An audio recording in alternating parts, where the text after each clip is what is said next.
Des scouts de Draguignan à Alos, dans les Alpes de Haute-Provence. Il est responsable d'un groupe d'une vingtaine de garçons de 14 ans. Des garçons déjà très disciplinés, des garçons toujours prêts. Parole de scout. Jérôme, Christophe et Richard avec moi.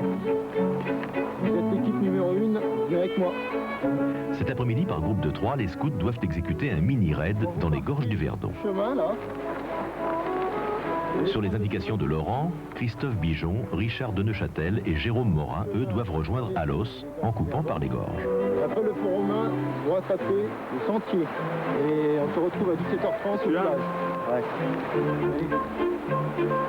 Pas de problème. Carte en poche, les 3 scouts s'élancent. Pour eux, ce parcours est un jeu d'enfant.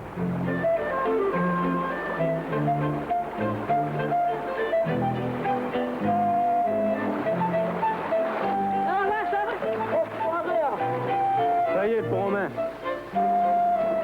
Tout va bien. Le pont romain, premier repère indiqué par Laurent, est passé sans encombre. Ils sont sur la bonne route.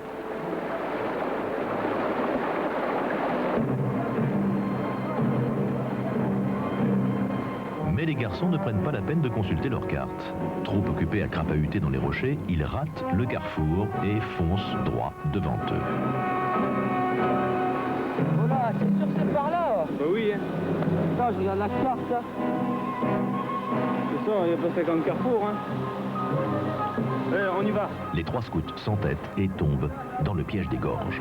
Quand on s'est retrouvé là dans la petite gorge qui descendait vers le Verdon, on ne savait pas où ça allait aboutir. On se retrouvait en haut de petites cascades, donc on sautait à peu près de 2 mètres de haut.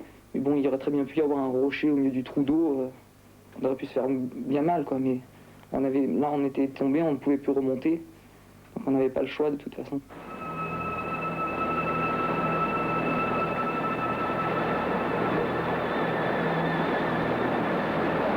On est arrivé au bout de cette gorge. Et là, on s'est rendu compte que la gorge se terminait par une cascade qui tombait dans le Verdon. Donc on ne pouvait pas descendre parce que ça faisait une vingtaine de mètres de hauteur, même peut-être plus. Je m'en souviens pas bien. Et donc on a essayé de remonter un peu. En plus, il y avait l'heure qui tournait. On avait peur de ne pas être au rendez-vous, que les chefs s'inquiètent et le reste, quoi. Pendant ce temps, en effet, les différents groupes de scouts rejoignent sans problème leur point de rendez-vous. Pas eu de problème, rien? Non, impeccable. Personne ne se doute encore que Jérôme, Christophe et Richard sont en mauvaise posture. Les garçons ne paniquent pas. En haut de la colline, ils trouveront bien une route. Mais l'épuisement commence à les gagner. Je bois et tout. Je vais tomber. C'est arrivé. Non, je veux pas monter. Richard craque. Ce précipice lui donne le vertige. Tu as vu le groupe de Jérôme? Ah non? Attends, qu'est-ce qu'ils foutent? Ah, c'est le groupe de Stéphane. Ah non, ça... Putain, il est 17h30, là, ils sont pas là, et toi, ça m'inquiète quand même, hein. Richard a retrouvé son sang-froid. L'escalade est périlleuse, mais encore un petit effort et ils finiront bien par sortir de ces maudites gorges.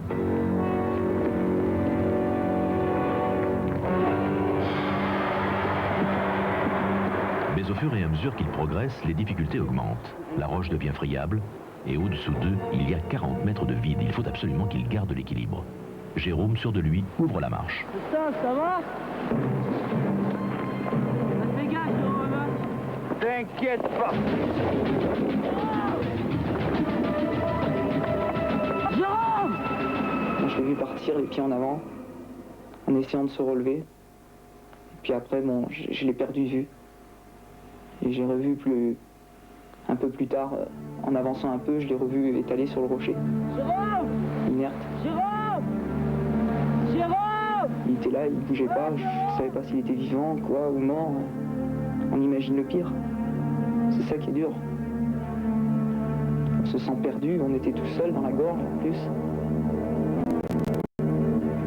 Je me sentais perdu. Ah, Jérôme! Jérôme! C'est bon, il est vivant! Je l'avais cru mort juste avant, donc là, il était vivant. Et il fallait donc se dépêcher. Quand je l'ai rejoint, lui s'était relevé, mais il était plein de sang, il était ouvert et tout, je voyais pas trop bien ce qu'il avait, j'ai eu peur ce moment. Lui, il ne se rappelait plus de sa chute. Et bon, il s'est écroulé à nouveau. Là, j'ai un peu paniqué et j'ai dit, bon, ben, je vais chercher l'échelle, je vais chercher du secours. Au village, Laurent a décidé de faire rentrer tous les scouts au camp. Inutile de les faire attendre ici.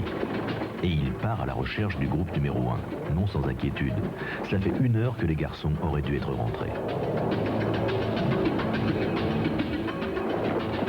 Quand on va chercher du secours comme ça, on a des ailes. Je m'accrochais à des pouces d'herbe, c'est fou, j'aurais même pu tomber moi-même. Et on réfléchit pas à ce moment. Tandis que Richard, bouleversé, est en pleine escalade, Laurent fonce sur la route.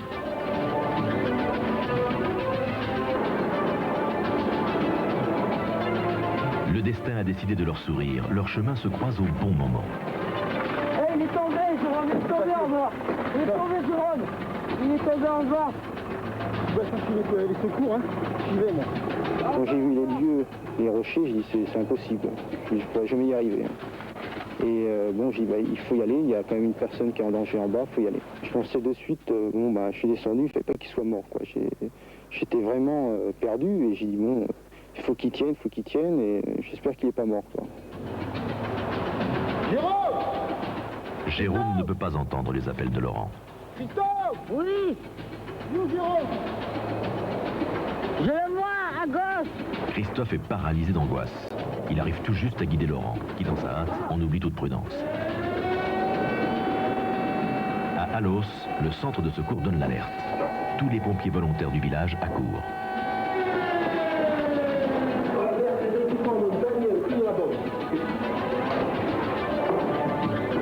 Quand je l'ai vu qui était à moitié dans l'eau, je me suis dit mais j'ai eu un coup de chance de le trouver, quoi.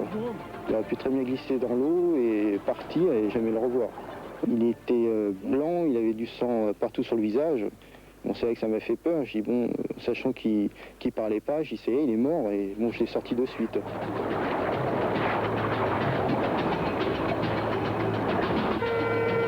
Richard est resté posté sur la route pour attendre les secours. Grâce à lui, ils évaluent très vite la situation. Face à Jérôme, Laurent a du mal à retenir ses larmes. Jérôme! Je me suis mis à côté de lui, je lui ai parlé. Je lui ai dit t'inquiète pas, les pompiers arrivent, tiens bon, et t'inquiète pas, ils arrivent. Ah, ça a été très très long. J'étais à côté de lui, je l'encourageais à tenir bon, à pas dormir, et c'était très très très très long. À cet endroit, la pente est à pic. Les pompiers installent un système de treuil, au cas où.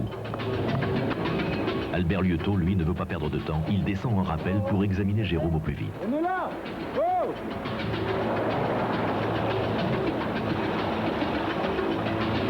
Il arrive. Il avait fait en temps tout, là. Il est comme ça? Non, pas trop, de temps en temps, quoi. On va voir ça. J'ai vu le lieu de l'accident, je pensais que la victime était dans un état très critique.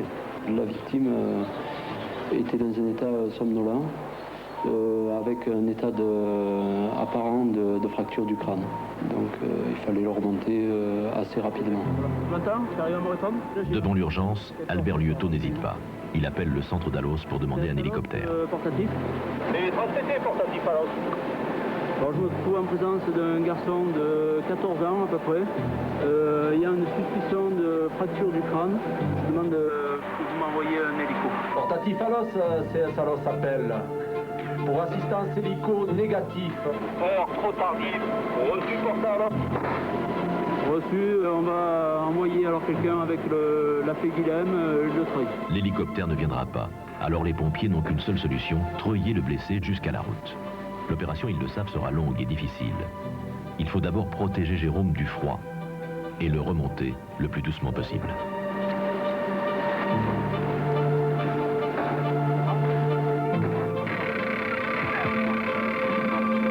Il faudra près de 3/4 d'heure pour remonter Jérôme sous les yeux angoissés de Laurent et de Richard. C'est l'épreuve la plus dure qui m'est arrivée jusqu'à maintenant parce que voir son pote comme ça qui soit inconscient, qui fait une chute, on le croit mort d'abord, puis après bon il est quand même, on le voit bien abîmé, ça fait quand même quelque chose, surtout quand on a 14 ans.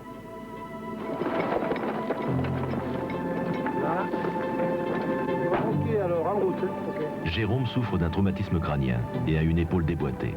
Il est transporté d'urgence à l'hôpital Charles-Romieux de Digne. Ce jour-là, j'ai eu beaucoup de chance et je remercie Richard qui a été très vite pour grimper la falaise et appeler les pompiers. Laurent qui était là peu de temps après m'a sorti de l'eau, m'a rassuré, m'a essayé de me tenir éveillé. Et les pompiers, heureusement aussi, qu'ils étaient là très rapidement sur les lieux. Ils m'ont pris en main, ils m'ont rassuré. Et dès qu'ils sont arrivés, dès que j'étais dans la coquille, je me sentais vraiment rassuré. Et là, plus rien ne pouvait m'arriver. 4 ans plus tard, Jérôme Morin est en pleine forme.